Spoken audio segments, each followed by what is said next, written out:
समझते हैं। और कैसे श्याम सुंदर जो योगींद्रों को भी दुर्लभ हैं, ऐसी जो श्री राधिका रानी जिस दिशा में खेल रही हैं उस दिशा को नमस्कार। ये पहला श्लोक चल रहा है। इसमें योगींद्र दुर्गम गति का अर्थ भाव बताया जा रहा है। इसको बंद कर देना पंखा, उनके पसीना सूख गया।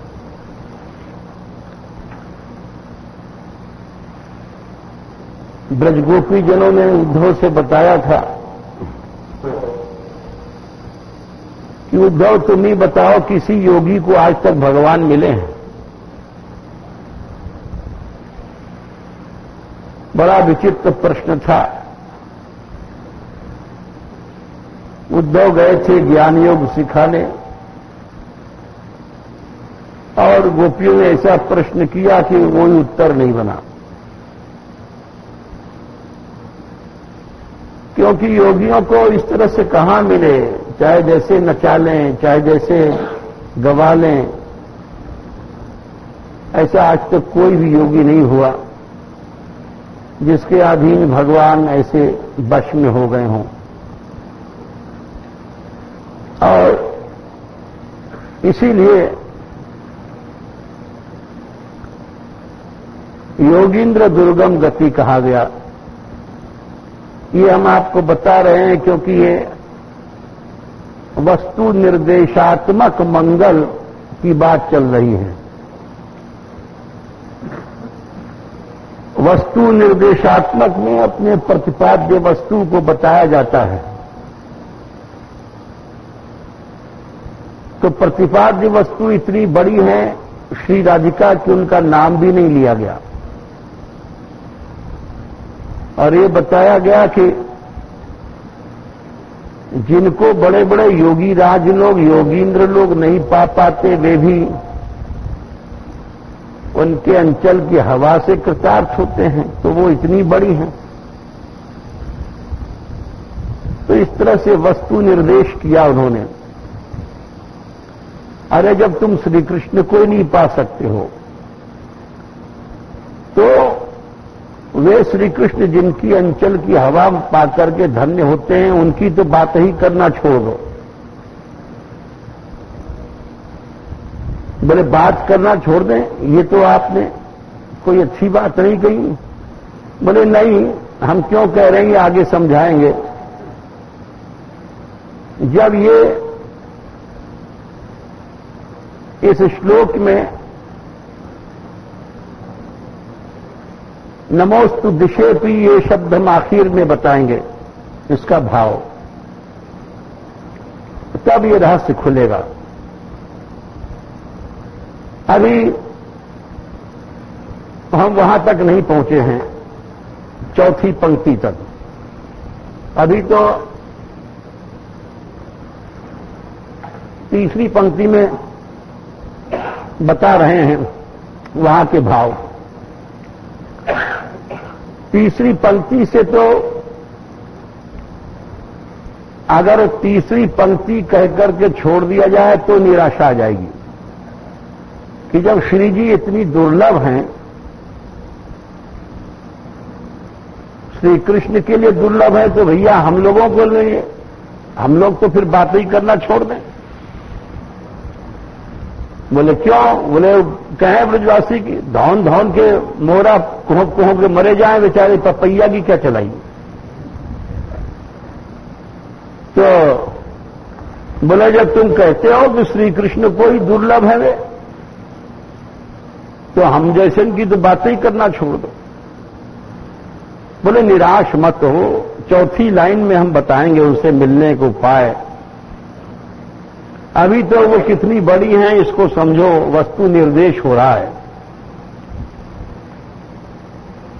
वस्तु निर्देश का मतलब हुआ कि उनका मिलना वो एक बहुत बड़ी बात है। आगे इसी बात को फिर कहेंगे न देवैर्ब्रह्माद्यैर् न खलु हरिभक्तैर्न सुहृदा विभिर्यद्वै राधा मधुपति रहस्यं सुविदितम् तयोर्दासी भूत्वा तदुपचित केली रसमये दुरंता प्रत्याशा हर हर वृषोर्गोचरयितुम्। इसी बात को आगे भी कहेंगे कि राधा माधव के रहस्य को देवता नहीं जान पाया, ब्रह्मा शंकर भी नहीं जान पाए। ये अद्भुत रस की लीला, गुप्त निकुंज लीला है। और न खलु हरिभक्त ही, बड़े बड़े हरिभक्त आदि भी नहीं जान पाए, जब ब्रह्म शिव आदि नहीं जान पाए। तो हमने दुरंता प्रत्याशा, हमारी बड़ी आशा लंबी है, दुरंत है, हमने धारण कर रखी है कि कभी श्री राधिका और श्री कृष्ण के दर्शन होंगे, उनका विहार मिलेगा। तो ऐसे इन्होंने भाव कई जगह लिखे हैं कि वो ऐसी हैं। दूरे सृष्ट्यादि वार्ता न कलयति मनांग नारदादीन स्वभक्तान श्रीदामाद्यैर सुहृद्भिर्न मिलति हरति स्नेह वृद्धिम स्वपित्रोः किंतु प्रेमैक सीमा मधुर रस सुधा सिंधु सारैरगाधाम श्रीराधामेव जानन मधुपतिरनिशम कुंज वीथीम उपास्ते। आगे इसी बात को कहते हैं कि स्वयं श्री कृष्ण श्री राधा रानी की उपासना करते हैं, तो किस तरह से करते हैं। कुंज वीथीम उपासते, राधा माने होता है दोनों कृष्णेन आराध्यते इति राधा और राधा कृष्णम आराध्यति इति राधा। जो कृष्ण की आराधना करती हैं और कृष्ण जिनकी आराधना करते हैं वे राधा। तो राधिका कृष्ण की आराधना करती है तो सबकी समझ में आ जाती है बात, क्योंकि जैसे श्री सीता जी राम की आराधना करती हैं, रुक्मिणी जी श्री कृष्ण की आराधना करती हैं, ये तो समझ में आ जाती है। परंतु कृष्ण राधिका की आराधना करते हैं, ये समझना बहुत कठिन है और रहस्यमय है। इसको समझना ये इतना कठिन है कि आप ये समझिए कि जब पूर्व अवतारों में, जैसे राम अवतार ले लीजिए, वनवास के प्रसंग में आगे आगे राम हैं, पीछे लक्ष्मण है, बीच में जनक नंदिनी जी है। और दोनों के बीच में उभय बीच सिय सोहत कैसे ब्रह्म जीव विच माया जैसे। तो जब चल रहे हैं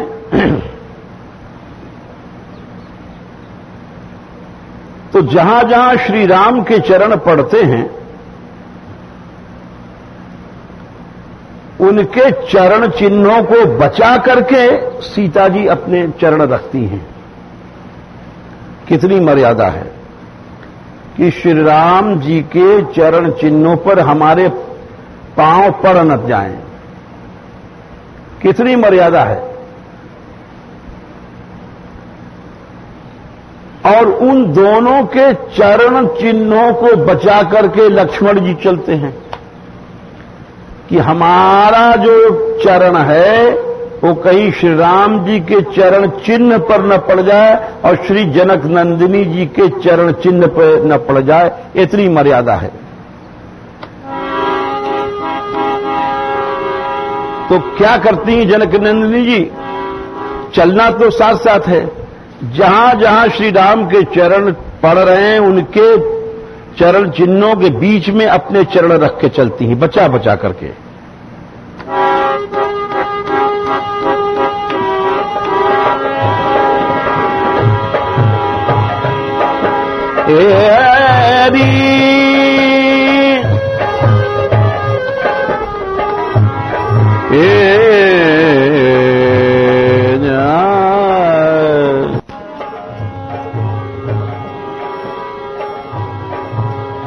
प्रभु पद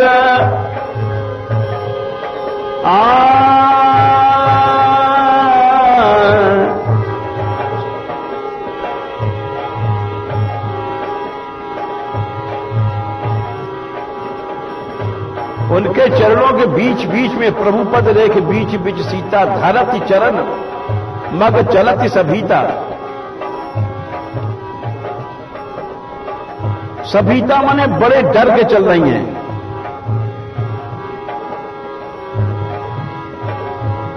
और श्री लक्ष्मण जी मगई चलत दाएं बाएं, बोले सिए राम पद अंक बराए।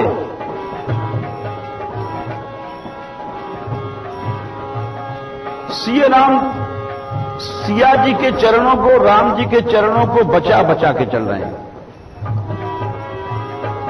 अब कैसी मर्यादा है?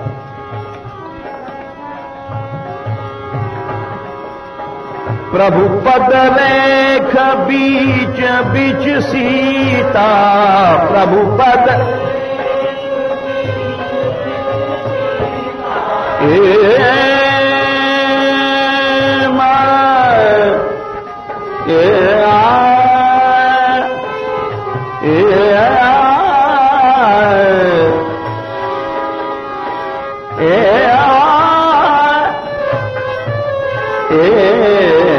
प्रभु पद रेख बीच बीच सीता, प्रभु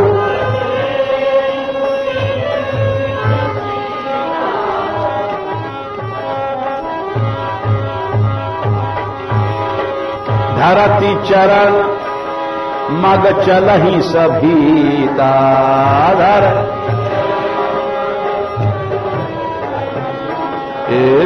धरती चरण मग चलहि सभीता।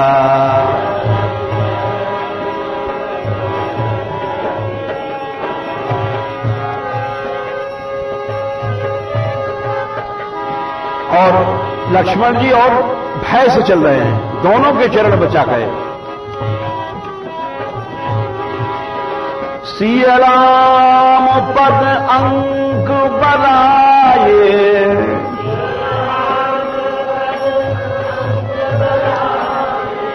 सिया राम पद अंक बराए।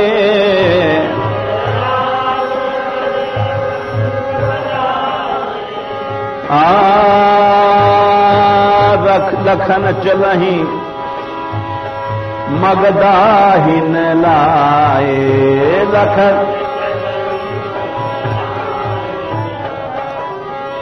लखन चलत मगदाहिन लाए।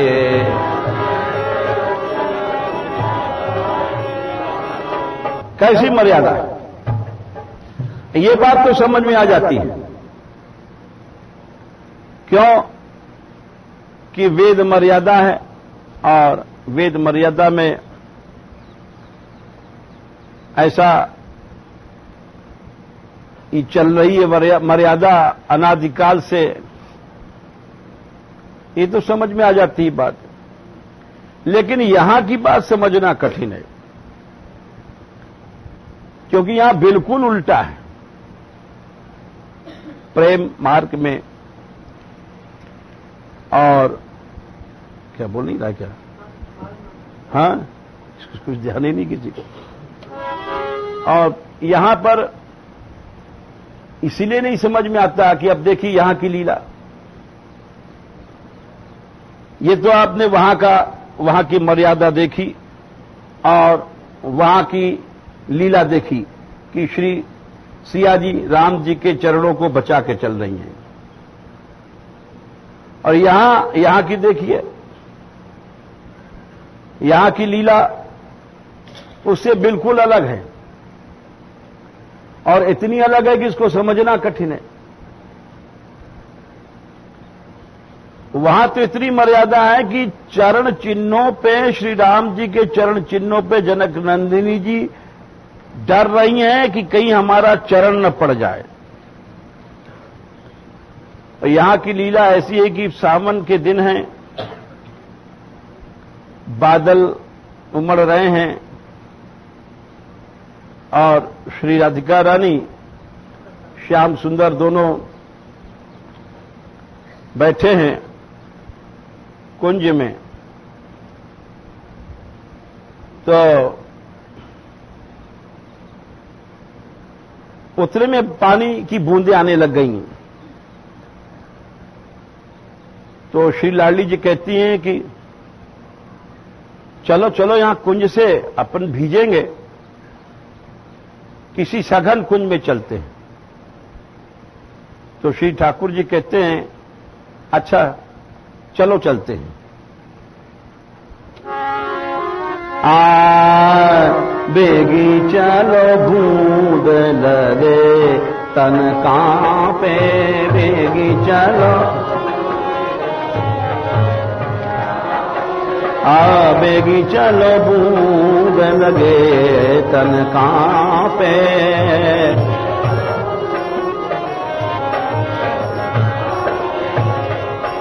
श्री राधा रानी कहती हैं अति मद मत फिरत ये बदरा,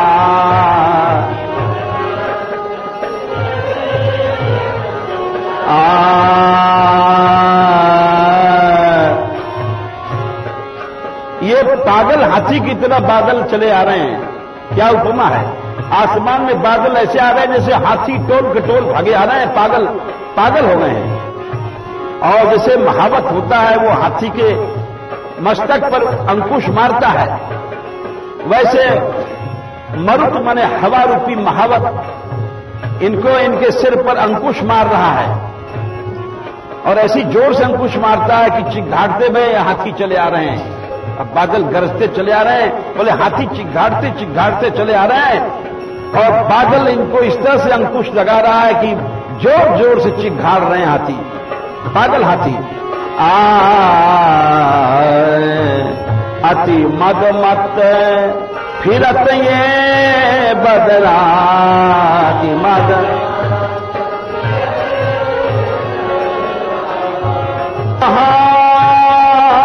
महावत मरुत महावत चापे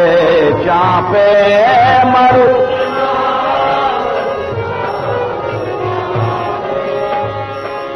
मरुत हवा रूपी महावत इन पर अंकुश मार रही है जोर जोर से और ये गरज रहे हैं। मरुत महावत चापे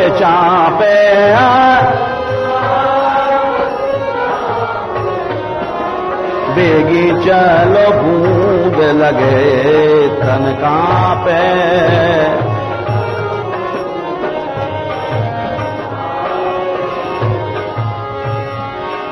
श्याम सुंदर ने उनको बचाने के लिए अपना पीतांबर उड़ाया। भर लई अंक भीजती दुल्हन, भर लैया पीतांबर तन ढापे।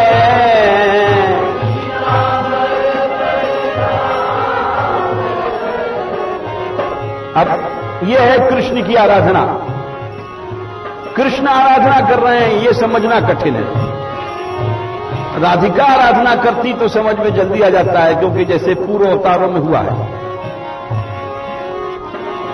श्याम सुंदर कहते हैं कि किशोरी जी से कि आपका ऊपर का पानी तो हमने रोक लिया पीतांबर से, लेकिन नीचे जो कुछ बूंदें पड़ी हैं वहां फिसलने का डर है।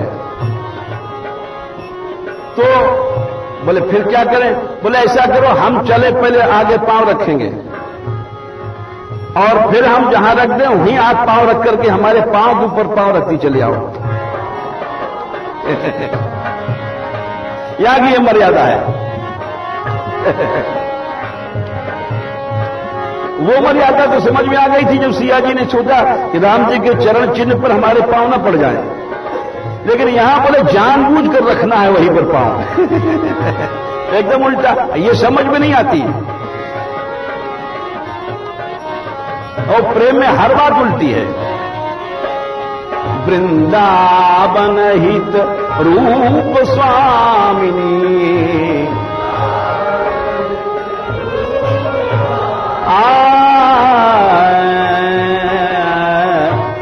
वृंदावन हित रूप स्वामिनी।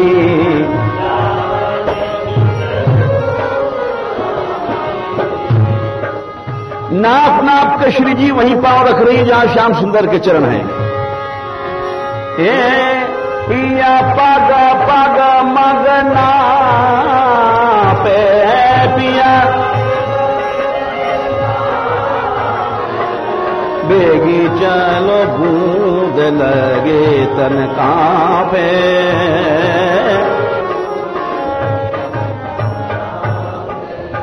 तो यह समझ में नहीं आती,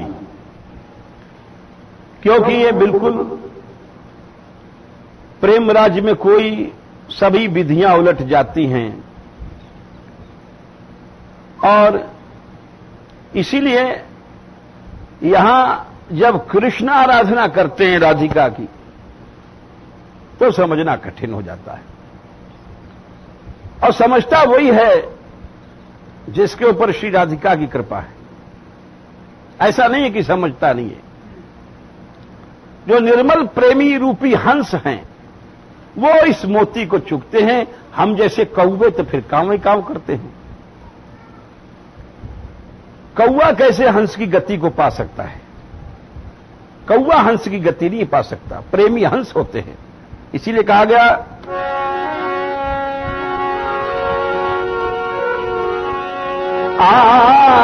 एक कृष्ण, प्रेम रूपी कृष्ण, श्याम सुंदर सो लागा रे मेरो मन। श्याम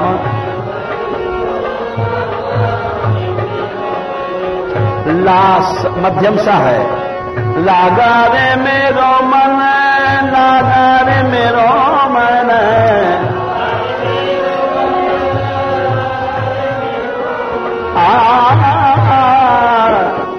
श्याम सुंदर सो लागा रे मेरो मन।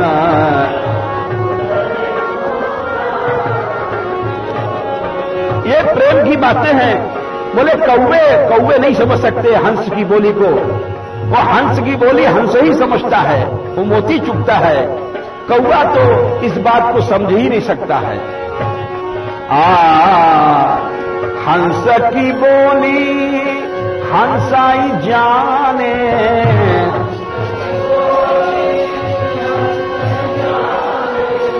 हंस की बोली हंसाई जाने।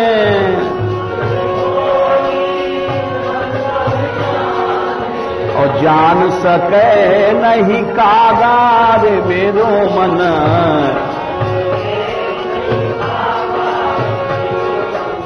जान सके नाही कागार मेरो मन।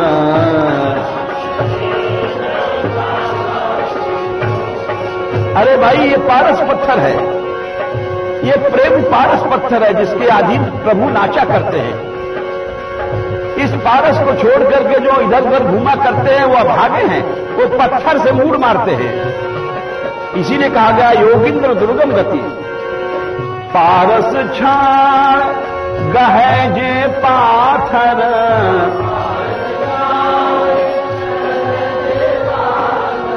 ये प्रेम पारस है। ये पारस है, जीव को लोहा से सूरा बना देता है। पात्र पारस जब छाण गहे जे पाथर।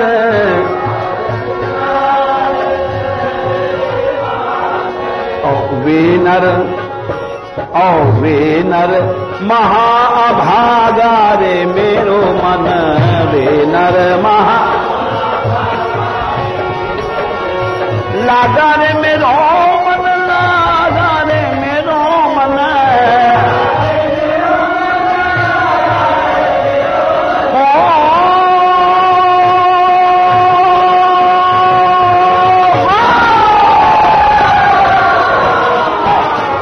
लागा रे मेरो मन, लागा रे मेरो मन,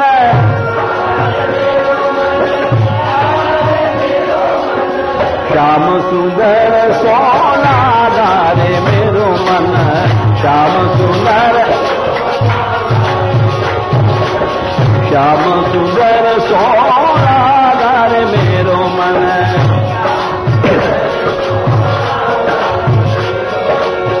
ऐसी प्रीत जुड़ी, ऐसी प्रीत जुड़ी नंद नंद सो,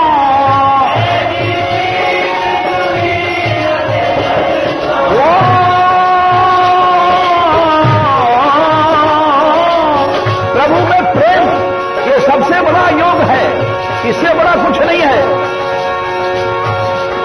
जिसका प्रेम है युगल चरणों में वो सबसे बड़ा हंस है, सबसे बड़ा योगी है।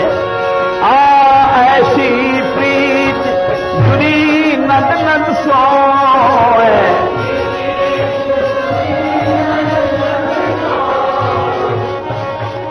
और ज्यों सोने में सुहागा रे मेरो मन,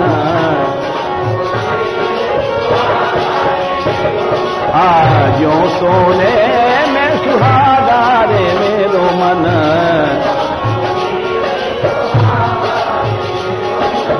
श्याम सुंदर सोना रे मेरो मन।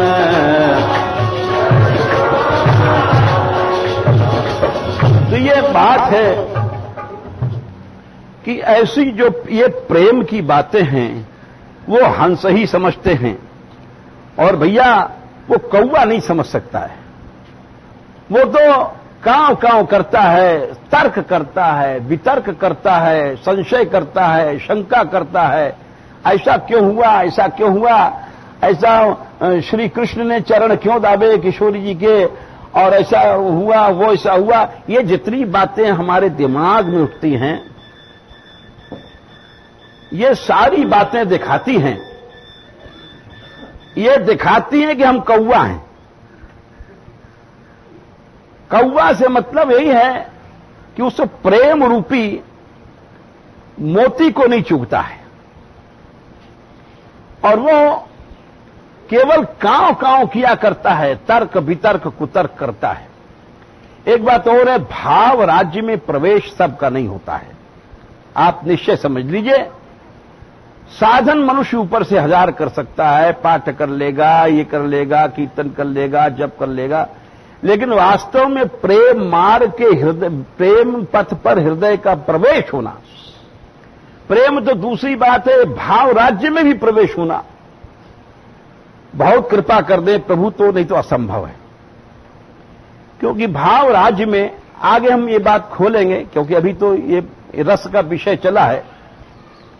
भाव क्या है, भाव राज्य में चित्त का प्रवेश कैसे होता है, भाव कैसे प्रेम बनता है, किस स्थिति पर प्रेम बनता है, भाव राज्य में क्या क्या बाधाएं आती हैं, ये सब एक साधन के विषय जो धीरे धीरे कहते जाएंगे। एक दिन में तो कोई विषय हो ही नहीं सकता है, लेकिन यही समझ लो कि ये तो परम प्रेममय योग है, और इस पथ पर चलना बड़ा असंभव है। और इतना असंभव है, ये जो किंतु परंतु तर्क वितर्क कुतर्क होते रहते हैं। अच्छा प्रश्न, अच्छा एक छोटा सा प्रश्न बता देते हैं पहले। अच्छा, किसी ने, हम तो नहीं जानते, कागज दिया था किसी ब्रजवासिनी ने, कोई कहीं ऊंचे गांव दभारा एक ही बात है, तो परसों दिया था, उस प्रश्न पूछा गया था, तो परसों नहीं आई थी। आज ये बता रहे हैं, जानते हैं लोग कि आज वो आ गई है, तो सुन लें अपना उत्तर। अच्छा, अच्छा, राधे राधे। तो प्रश्न ये था कि वो ठाकुर जी की सेवा करती है या कि तुम स्त्री हो और तुम्हारा कोई सेवा हुआ में अधिकार नहीं है, ठाकुर जी को ले जाओ पधराया हो। तो उसके मन में शंका हो गई। तो पहली बात तो यह है, एक छोटी सी हम कथा सुना देते हैं, उसी में उत्तर मिल जाएगा। सच्ची घटना है, उससे भी नहीं उत्तर मिलेगा तो और समझा देंगे। करमैती बाई का नाम सबने सुना होगा। हम समझते हैं कि शायद कोई ने, सबने सुना होगा। तो भैया कर्माबाई जाट की, तो वो बेचारी बुढ़िया थी। और बुढ़िया थी, एक तो जवानी में तो सब कर्म अच्छी तरह हो जाते हैं, नहाना धोना, चौका चूल्हा। बुढ़ापे में तो भैया उठना बैठना ही भारी पड़ जाता है। हम तो देखते हैं बुढ़ों को, अपने माता जी को देखते हैं कि उठना ही बैठना उनको भारी है, रजाई ओढ़ना ही भारी है। बुढ़ापा ऐसी चीज होती है। 4 सेवक थे गोवर्धन में पंडित जी के, लेकिन फिर भी रात को लुढ़क गए। किसी समय नींद लग गई, सेवक जागते रहते थे 4 सेवक, और उनको चोट लग गई।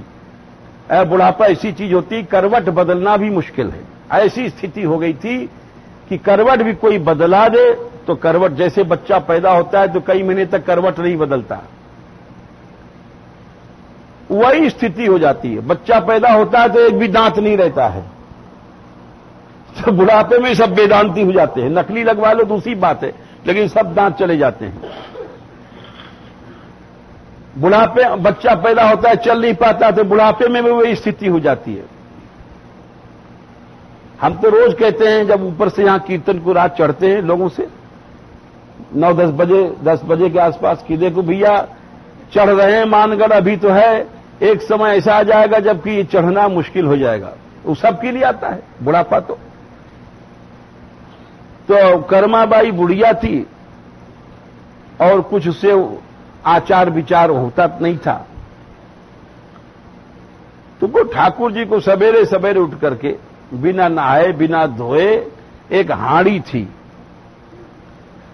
और उस हंडी में ठाकुर जी को खींचड़ी सबसे बढ़िया काम है। रोटी फोटी में तो झगड़ा है, वहां में चू नहीं मारो, बुढ़ापे में कौन चू नहीं मारे।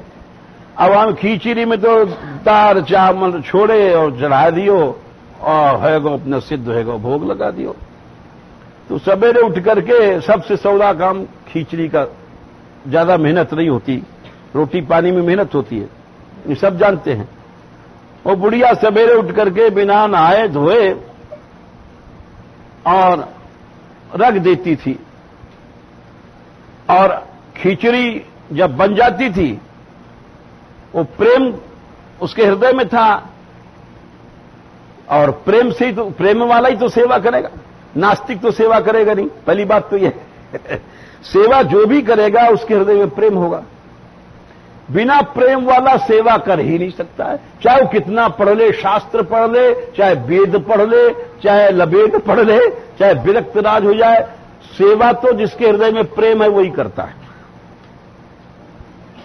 ये निश्चय समझ लो। तो वह भोग रख देती ठाकुर जी को, और इस भाव से रखती कि सवेरे सवेरे ठाकुर जी को राजभोग तो लगता है 12 बजे। जब तक ठाकुर जी को पुजारी लोग थोड़ा थोड़ा बाल भोग लगा देते हैं, श्रृंगार भोग, डट के भोजन तो राजभोग में ही लगता है। तो सोचती थी कि भाई ठाकुर जी भूखे रहते होंगे तो खूब झिक करके खिचड़ी पाले और रख देती थी, और ठाकुर जी पाते थे कि प्रभु प्रेम के हैं भूखे। अरे झूठे बेर शबरी के खा गए। झूठे माने बहुत से लोग अर्थ घुमा के करते हैं, हमारे पास प्रमाण है, चाखे भय उसके दांत के काटे भय, झूठे फल शबरी के खाए और बहुविध स्वाद बताई। हुआ क्या? झूठा साचा मर्यादा। ये तो बस वही बात है कि कौवा, हमारे जैसे कौवा उस हंस की बात को नहीं समझ पाते हैं, क्यों है कौवा। अब वो कैसे समझेंगे कि राम जी ने जूठे खाए थे, ये नहीं, हमारी बुद्धि में नहीं आ सकता है, क्योंकि हम कौवा हैं। ये तो हंस लोग विश्वास करते हैं जूठे फल शबरी खाए। तो वो ठाकुर जी पाते थे, जगन्नाथ जी सब भोग सब छोड़ करके वहां पाते थे। अब एक कोई संत पहुंच गए, वो कर्मकांडी भी थे, आचार विचार वाले, उन्होंने देखा, रात को पहुंच गए, वहां रुके। भक्त थी, कोई भी आ जाओ संतों से प्यार करेगी, जो भी भक्त होगी। उन्होंने अपना फिर वही तर्क वितर्क लगा दिया। बोले अरे तू तो बड़ा पाप करती बुढ़िया, तेने तो जन्म भर पाप किया। बोले महाराज हमने क्या पाप किया? अरे पहले तो सेवा करती है। तो महाराज ये पाप है। बोले अच्छा, और फिर उसके बाद नहाती धोती नहीं है। अच्छा ये पाप है। हाँ, और फिर हाड़ी भी बनाती है, हाड़ी को नहीं धोती है। बोले अच्छा, फिर चौका चूल्हा नहीं करती है। अब उन्होंने बहुत से आडंबर बताए। तो बोली महाराज मैं सेवा तो छोड़ नहीं सकूं, कुछ ऐसो बता दो। बोले अच्छा एक काम कर, नहा, धोती धोई भई धोती पहन, सब मांझ धो, हाड़ी ला, अच्छी तरह को सुखा, और ऐसे ऐसे करके लगा भोग। अब वो बेचारी बुढ़िया उसी सवेरे से उसको करते करते नहाते धोते, अब बुढ़ापे में शरीर तो चलता ही नहीं, हमने पहले ही कहा। और धोती और धोबी भाई पहनने वनने में वो सब जो उसको हो गया 12 बज गए। अब उतने में तो ठाकुर जी वहां भूखे सवेरे, तो ठाकुर जी को खींचने की आदत पड़े। अब खींचड़ी सवेरे से देख रहे हैं, आज बुढ़िया ने मैया ने खींचड़ी नहीं रखी, आज खींचड़ी, वो तो देख रहे हैं खींचड़ी आवेगी खींचड़ी आवेगी, वहां न खींचड़ी न खाचरा। बहुत दोपहर हो गई, तब जाके उसने बेचारी ने करीब 2 बजे के अंदाज रखा। तो ठीक वही राजभोग का उनका टाइम था जगन्नाथ जी का। वो खींचड़ी जब पाने बैठे यहां, तो वहां भोग उसरने के टाइम आया, सो खींचड़ी लेकर के अपने पटका में और खाते भागे भागे ठाकुर जी वहां, और वहां तमाम खींचड़ी फैल रही है सिंहासन पर।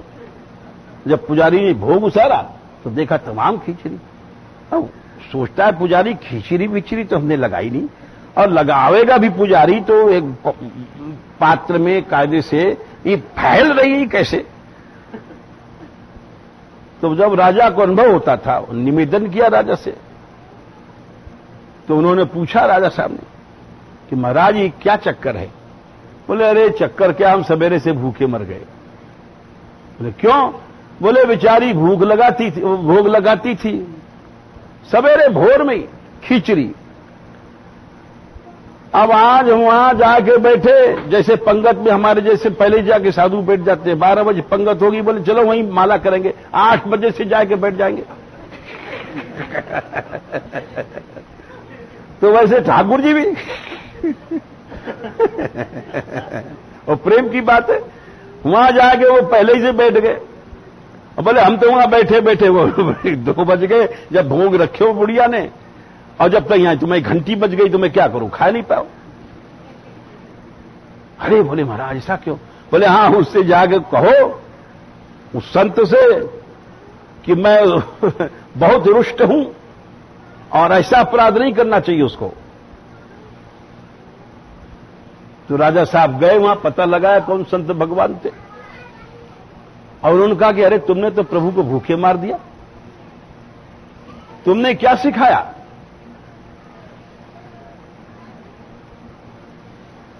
तो फिर उन्होंने जाके क्षमा मांगा संत भगवान ने कि मैया तेरा वैसे ही ठीक है, बिल्कुल मत नहा, और हाड़ी वाड़ी कत्ते ही मत धोना।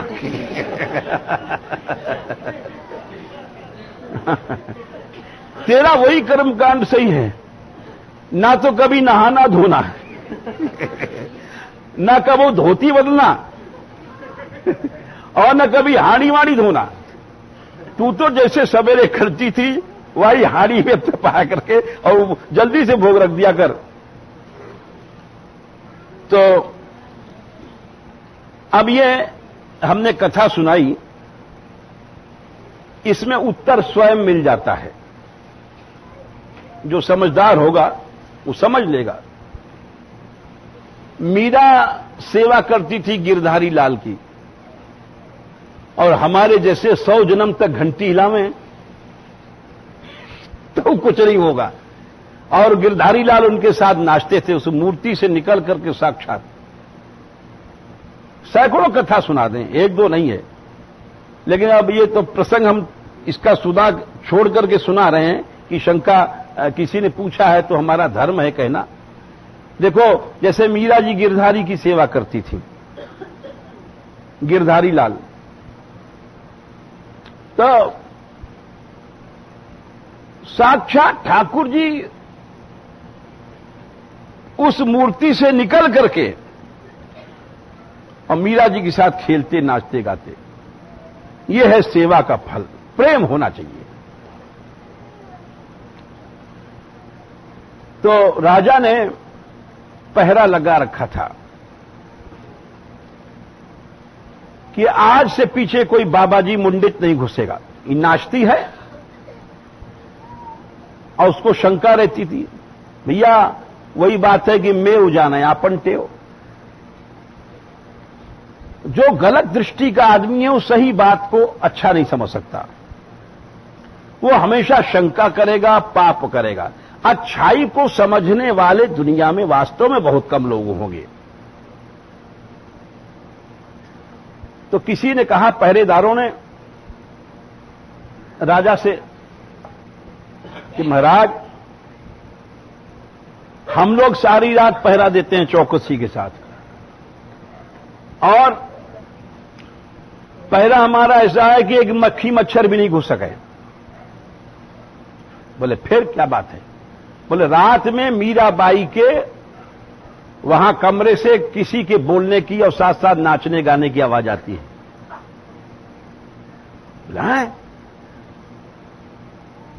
बोले पहरे में भी? बोले महाराज पहरा ऐसा है कि मक्खी मच्छर नहीं घुस सकता, लेकिन कोई न कोई वहां आता जरूर है, क्योंकि उसके साथ वो बोलती है, बात करती है, नाचती है। अच्छा, मीरा को भूत महल में निवास दिया था राणा जी ने कि मर जाए। भक्ति करना कोई खेल नहीं है। लोग कहते ना कि एक गमारू उदाहरण, किसी ने कहा ये दोहा तो सही है कि राम राम राम नाम की लूट है, और लूटी जाए तो लूट। बोले राम नाम की लूट है, उसमें पैसा नहीं लगता, और अंतकाल पछताएगा जब प्राण जाएगा छूट। बोले राम नाम नहीं लेता अंत समय में तू पछताएगा। तो किसी गमारू दोहा है, ये है तो महापुरुषों को दोहा। तो गमारू दोहा किसी गमार ने कहा, अरे लूट लूट कहता है बंदे, कैसे लेगा लूट, और जूता इतने पड़ेंगे कि तेरी टाट जाएगी फूट। ये बात सही है। और गलत मानो तो देख लो मीरा को कितनी मुसीबत उठानी पड़ी। बोले नाचती है, गाती है, रंडी है, बदमाश है, ये है वो है। तो बोले जूता इतने पड़ेंगे तेरी टाट जाएगी फूट, कैसे लूट लेगा तू। विघ्न आती, बाधा आती है। तो वही बात थी। राणा जी ने कहा, अच्छा जिस समय आवाज आए किसी आदमी की या नाचने गाने की, हमको खबर करो। जा करके, और ठीक मध्य रात्रि के समय मीराबाई उस हवेली में रखी गई जहां भूत रहते थे। ये जितने राजा मरते थे भूत ही बनते थे। क्यों? ये धर्मात्मा तो होते नहीं है। ये पैसा इनके पास रहता है, 50-50 रानियां हैं, एक एक के भोग रहे हैं, मौज में शराब पी रहे हैं, मस्त पड़े हैं। पाप करोगे तो मरोगे, भूत ही तो बनोगे, और कहां करोगे। ये सब भूत बनते थे। तो उस महल का नाम था भूत महल। वहां कोई सोवे तो खत्म हो जाता था, भूत लोग चढ़ जाते थे। और जानबूझ करके मीरा को वहां रखा गया कि ये सुसरी ऐसे ही मर जाएगी। लेकिन वो तो बात है भक्त की बात को। वो तो जिस समय मीरा जी ने वहां पांव रखा सब भूतों का कल्याण हो गया। एक प्रेम योग है, भगवान का प्रेमी सबसे बड़ा होता है। तो जब उन्होंने कहा कि रात को वहां आवाज आती है, तो ठीक 12 बजे जब वो आहट ले रहे बहुत से सिपाही दूर महल के बाहर, जब नाचने की छुन छुन छुन आवाज आई, धट दौड़े राणा साहब पास। बोले राणा साहब, हाँ राणा साहब, अब आ गया है कोई भीतर। बोले अच्छा अभी चलते हैं। तलवार लिया हाथ में नंगी खोल करके और गया महल के भीतर, घुसता चला गया। और किवाड़ भीतर से बंद थी मीरा की, क्यों ठाकुर जी निकल करके रात में आनंद देते थे, नाचते थे उनके साथ। जब जैसे पहुंचा तो किवाड़ बंद थे, एक लात मारा किवाड़ पर, तो किवाड़ तो बंद है, खोल। मीरा भाव में डूबी थी, ऐसा थोड़ी कोई कि डर गई हैं। जो प्रेम में डूबा रहता है वो बाहर की बात जल्दी नहीं सुनता है, वो तो अपने भीतर डूब गया है। एक बार, 2 बार, 3 बार आवाज दिया। मीरा तो अपने ध्यान में मस्त थी, ठाकुर जी के प्रेम में। जोर से गुस्से में एक लात मारा, खोलती है भी तोड़ते हैं। जब जोर से मारा लात, तब मीरा का ध्यान टूटा। तो सोची कि है कोई जने आ गया है क्या, जब तक फिर आवाज दिया खोल। अच्छा समझ गई कि राणा जी आए हैं। झट उसने श्याम सुंदर क्यों देखा, श्याम सुंदर मूर्ति में घुस गए। वो तो उसी में से निकलते थे, उसी में से। अगर तुम्हारा भाव है जैसे प्रहलाद के लिए पत्थर में से नरसिंह भगवान प्रकट हो गए थे, और हमारे तुम्हारे लिए मूड़े मारे सारे को, कुछ नहीं होना है, कहा निकले गुआ में थे। प्रहलाद के लिए तो वैसे निकल आए। अब जब घुस गए तो किवाड़ खोला। जब किवाड़ खोला तो नंगी तलवार लेकर के देखा तो कमरे में कोई नहीं है। ऊपर देखा, नीचे देखा, सिंहासन के नीचे देखा, सब देख डाला। ठाकुर जी के श्रृंगार के अक्सा बक्सा सब उल्ट पुलट के देख लिए। अब देखते रहो। हाँ? वो तो गयो खिलाड़ी। तो अब गुस्से में पूछा कि कोई था यहां? तो मीरा ने इशारा कर दिया ठाकुर जी की ओर। सच बात है, यही सरकार आए थे। तो ठाकुर जी को जब उसने गुस्से से देखा तो ठाकुर जी की आंखें काल रूप दिखाई पड़ी। वो तो भैया उनको तो अनेक रूप है उनके भगवान के। वो जैसे वहां कंस के अखाड़े में गए, अनेक रूप धारण किए, या सीता स्वयंवर गए जाकी वही भावना जैसी। तो काल रूप से उसके तलवार तो वहां से छूट गया और वहां से भागा। और भागते भागते मुश्किल से बोले एक ही उन्होंने जो आंख दिखाई लाल, उसको काल रूप दिखाई पड़ा। और बाहर आकर के बोला पहरेदारों से, अरे तुम लोग क्या हमको मरवाने का षड्यंत्र करते हो? बोले सरकार मरवाने को हम तो जब जानते भी नहीं कौन है कहां है।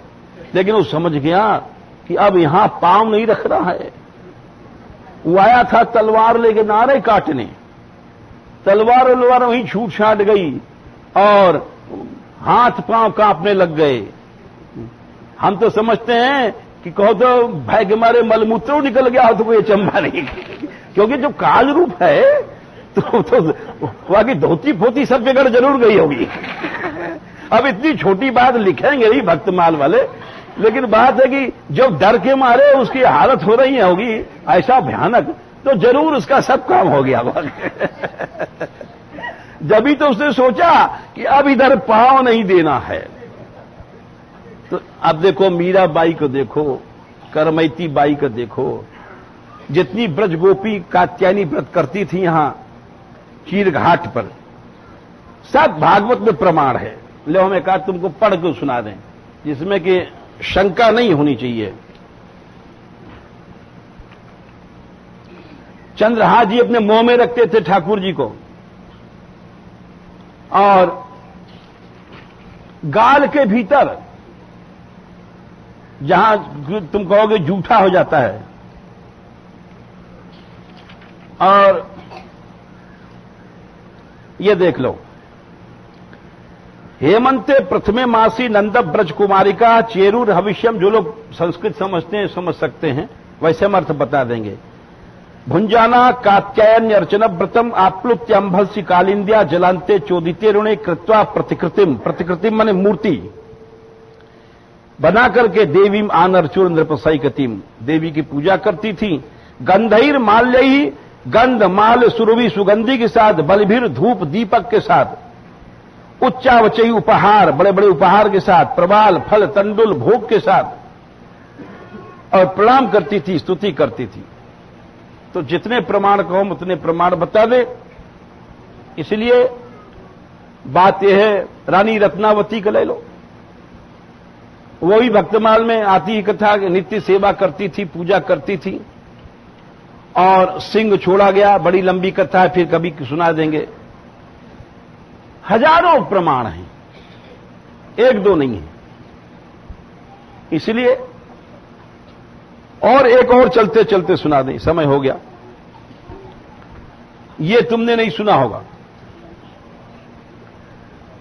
ये तो सुना होगा कि स्त्रियों ने सेवा किया, लेकिन अब हम जो सुना रहे हैं ये नहीं सुना होगा। वैष्णव थी एक, ठाकुर सेवा थी, वार्ता में आता है, वार्ता में आता है वो अकेली रहती थी, उसके कोई नहीं था, पति चला गया परदेश और बच्चा पैदा होने का समय आया। अब वो सवेरे के समय 3-4 बजे बच्चा पैदा हुआ।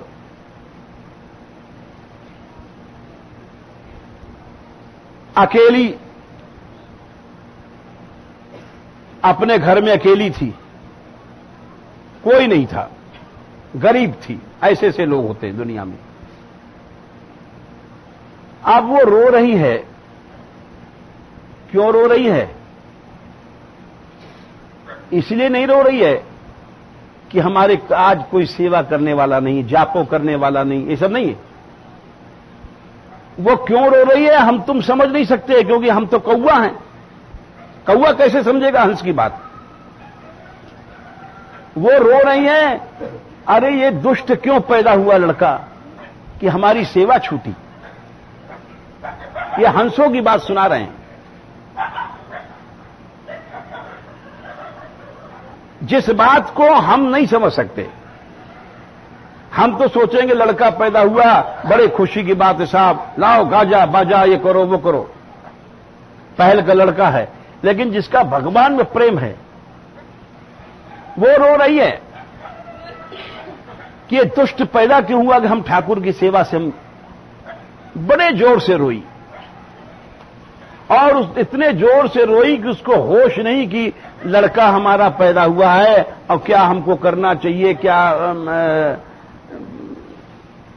सो इतने में ठाकुर जी बोल उठे। ये वार्ता की बात सुना रहे हैं, क्यों आपने पढ़ी होगी, देख लो। ऐसी बात नहीं कि हम कोई सब पुस्तक की बात सुनाते हैं। ठाकुर जी बोल उठे, ठाकुर जी के हृदय पसीज गया। ठाकुर जी बोले, क्यों रोती है? बोले, महाराज आज आपकी सेवा नहीं कर पाई, अधिकार है हमारे जीने को, धिक्कार है।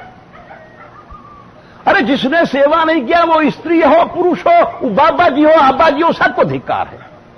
जिसने सेवा नहीं किया, सेवा के बिना प्रेम नहीं है। देखो महात्माओं ने क्या कहा है,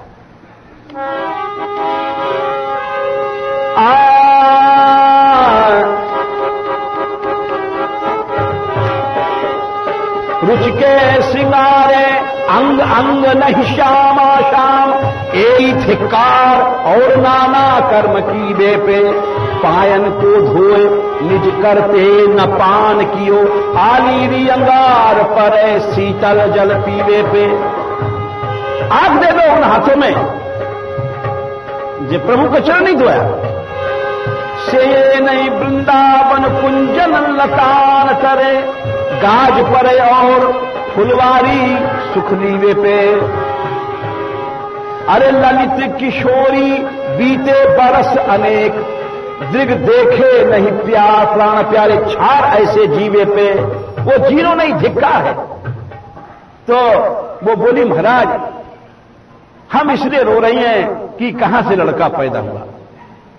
तो प्रभु बोले रो मत, उठ, गोबर लपेट ले अपने शरीर में, नहाने की जरूरत नहीं है। गंदा शरीर है, सब जानते हैं, जब बच्चा पैदा होता है तमाम मल मूत्र गंदगी निकलती रहती है। बोले तू गोबर छू करके, गोबर लपेट के मेरी सेवा में आ जा, डर मत। कौन कहता है सेवा का अधिकार नहीं है? रैदास भक्त सेवा करते थे, भक्तमाल जिसने पढ़ा हो। लोगों ने कहा कि चमार है।